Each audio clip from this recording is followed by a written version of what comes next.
It began, as these things often did, not with a decisive strike or a sudden collapse, but with a sentence that sounded almost tired of its own existence. Well, it's about time. Any further combat seems meaningless. Feldway did not raise his voice. He did not need to. The battlefield had already reached that quiet, dangerous threshold where exhaustion begins to masquerade as strategy, and survival starts to look like victory. His words slipped into that space effortlessly, and for a brief moment, everything paused. Not physically, but mentally. The kind of pause where decisions are made long before anyone admits them. Rimuru heard it and immediately understood what it meant, even if he chose not to show it.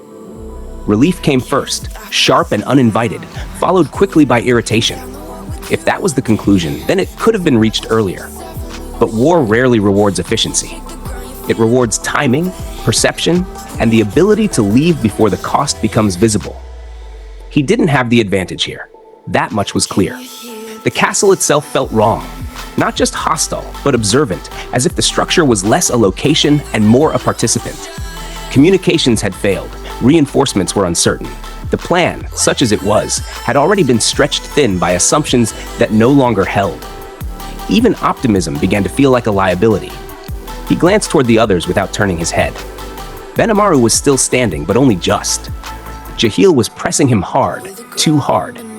The imbalance was obvious, uncomfortable in its clarity. Rimuru had expected a swift resolution there, something clean and predictable. Instead, what he saw was endurance, survival, not dominance. That changed the equation. He didn't like fighting without certainty. He never had. This was not caution born of fear, but of calculation. Victory without control was just a delayed loss. And here, control had slipped in ways he couldn't fully account for. So when Feldway signaled withdrawal, Rimuru didn't resist the outcome. He resisted the appearance of accepting it. "Oh, you think I'm about to let you go that easily?" It was a deliberate contradiction.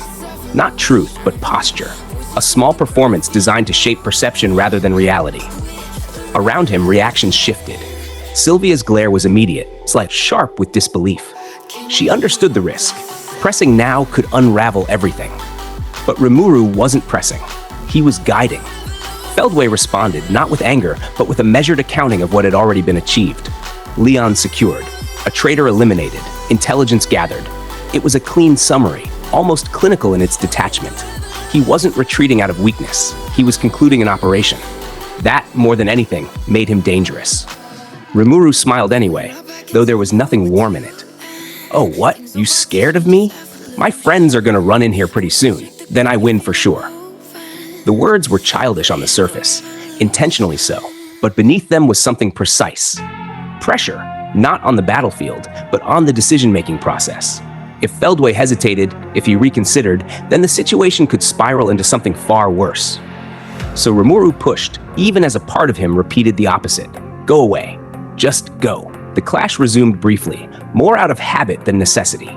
Blades met, movements sharpened, and for a fleeting instant, Rimuru thought he felt contact, an edge grazing something real. But there was no confirmation, no visible damage, just the lingering uncertainty of whether it had mattered at all. Feldway's patience thinned, though not completely. "You are annoyingly impertinent. The next time I see you, I'll crush you." It was not a threat. It was a promise, stated with the quiet confidence of someone who had already measured the outcome and found it acceptable. Rimuru answered in kind, but with a different weapon. "Not if I do it first. You seem to have a pretty hard time with Diablo, so I'll just pit him against you next time." That was the moment things shifted. Not dramatically, not visibly, but enough. Feldway didn't respond immediately, and in that silence, Rimuru found confirmation. It was small, almost trivial, but it was there. A weakness, not in strength, but in preference, discomfort, aversion, information. For Rimuru, that was enough to justify everything that followed. "You really are a thorn in my side. I'm quite honored." The exchange was almost polite, almost. Then Feldway made the call. "Jahil, Leon, we're pulling out." Just like that, the battle ended, not with a final blow, but with a decision. A choice to preserve what had been gained rather than risk what could be lost. Jahil resisted, if only briefly, his pride unwilling to yield even when logic demanded it. But orders carried weight, and even dominance on the field did not override hierarchy. Benimaru, exhausted but unbroken, chose that moment to speak. Running away? I was this close to securing a path to victory. It was reckless, unnecessary, and entirely in line with what had just been demonstrated. From a distance, it might have looked absurd, two sides taunting each other at the exact moment they had agreed to disengage. But it wasn't absurd. It was continuity, a shared understanding, even if unspoken, that perception mattered as much as outcome. Feldway understood it better than anyone. This is how that slime works. If you let him take your judgment from you, it'll cost you. It was an interpretation, and not entirely accurate. But it didn't need to be. In war, a useful misunderstanding is often more valuable than the truth. Jahil relented. Leon, bound by control, offered no resistance. And just like that, they were gone, vanishing through the broken ceiling, leaving behind silence and the faint echo of what could have been. Rimuru watched them disappear, then let himself fall. Not dramatically, just enough to acknowledge the cost. Beside him, Benimaru exhaled, the tension finally leaving his body. Trying to stir them up was far too dangerous. Rimuru didn't argue. He couldn't. And you started poking at Jahil, he replied instead, the accusation soft but genuine. I was following your lead. That was the problem. Elsewhere, the battle did not end with restraint. It ended with hunger. Vega did not see retreat as defeat. He saw it as opportunity. Where others measured survival, he measured consumption. And when Orlia fell, wounded, broken, but not yet gone, he did not hesitate. Well, aren't you looking good? There was no malice in his tone, no cruelty even, just anticipation. Orlia misunderstood that briefly, long enough to speak, long enough to hope. Then the pain came. I'm going to eat you in your soul. There was no metaphor in it, no exaggeration, just a statement of intent, followed by action. Vega consumed without pause, without reflection, driven by a logic that reduced everything to utility. Strength was not earned, it was taken, and in taking, he evolved. The transformation was immediate, grotesque in its efficiency.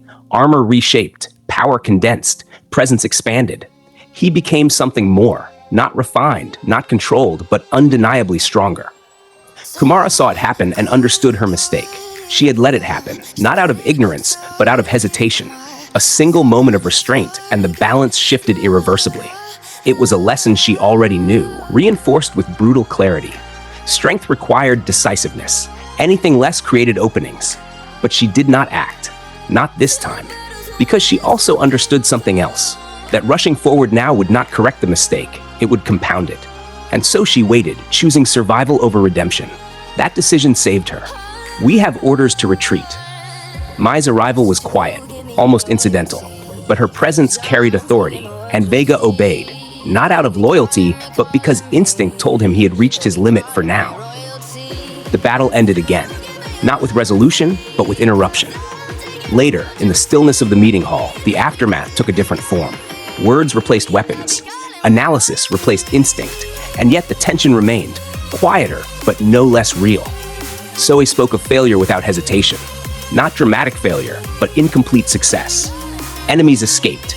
Information leaked. The next encounter would be harder. Others saw survival as enough. He did not. Rimuru listened, but his attention shifted when it needed to Leon, to the choices already made. He'll be fine, he said, with a certainty he could not fully justify. It was not blind optimism. It was calculated risk. Let the enemy believe control was secure. Let them act with that assumption. And when the moment came, break it. If Leon comes back and attacks us, we turn the power gap around in one fell swoop. It was a plan built on timing, not certainty. On opportunity, not control. But the die had already been cast. There was no revisiting it now. Around the table, acceptance came slowly. Not because the plan was flawless, but because there were no better alternatives left. Even Guy, who carried his frustrations openly, let the matter drop, eventually, though not without extracting his own small measure of accountability. You did make eye contact with me back there, didn't you? Rimuru denied it, of course. Not convincingly, but sufficiently. The argument dissolved not because it was resolved, but because it no longer mattered. That was the pattern. The battle had ended. The enemy had withdrawn. The losses had been contained, if not avoided. By all reasonable measures, it was a success. And yet, no one in that room mistook it for victory. Because beneath the exchanges, beneath the strategies and reassurances, there was a shared understanding, quiet, persistent, and impossible to ignore, Nothing had been decided, only delayed.